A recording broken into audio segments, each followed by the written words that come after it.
ত্রিনেত্রাস কুকারিতে আপনাদের সকলকে জানাই আমার সাদর আমন্ত্রণ। আমার আজকের রেসিপি গাজরের হালুয়া।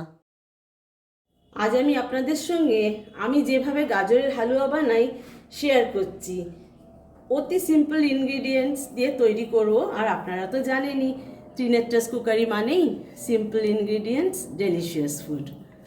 এখানে আমি 1 কিলোর থেকে একটু বেশি গাজর গ্রেট করে নিয়েছি।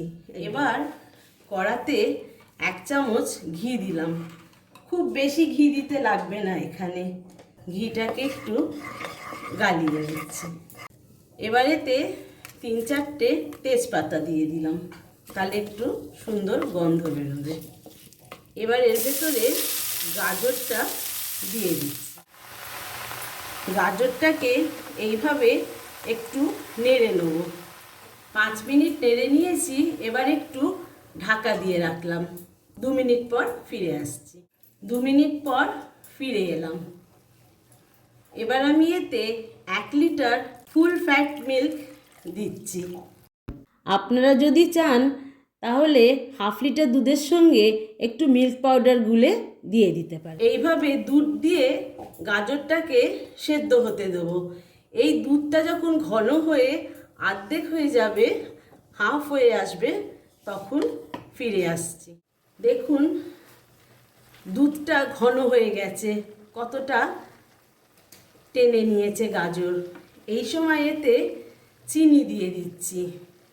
যারা আমার চ্যানেলটিকে সাবস্ক্রাইব করেছেন তাদের অনেক অনেক ধন্যবাদ আমার পাশে থাকার জন্য।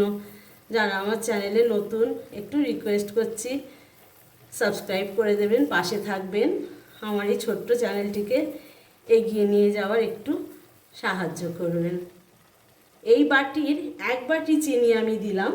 এটা অ্যাকর্ডিং টু আমাদের টেস্ট আমি দিলাম। আপনারা যদি আরেকটু বেশি মিষ্টি খান একটু চিনি বাড়িয়ে দেবেন।